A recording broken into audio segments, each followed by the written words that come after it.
നിങ്ങളെ പ്രാർത്ഥിക്കണം, നമുക്ക് പ്രവർത്തിക്കണം. എന്താണെന്നറിയാമോ?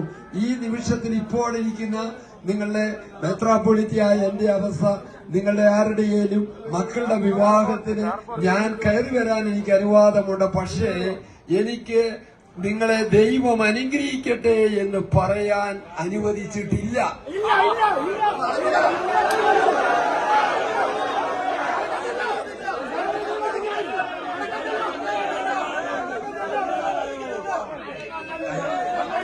അല്ല, അത് ശ്രദ്ധിക്കുക. അതുകൊണ്ട്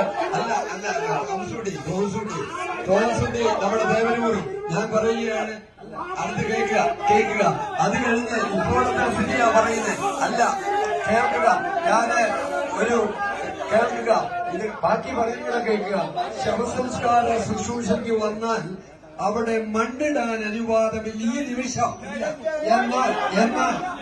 എന്നാൽ ഈ ശുശ്രൂഷകളെല്ലാം നമ്മൾ ഒന്നിച്ചു നിൽക്കുന്നത് കൊണ്ട് സ്നേഹത്തിൽ അധിഷ്ഠിതമായ ഈ ആവേശത്തിൽ ഞാൻ പറയുന്നു, ഇതിൽ നിന്ന് നമ്മളെ ബന്ധിച്ചിരിക്കുന്ന എല്ലാ ബന്ധനങ്ങളും ഇതാ പൊട്ടിച്ചെറിയുന്നു.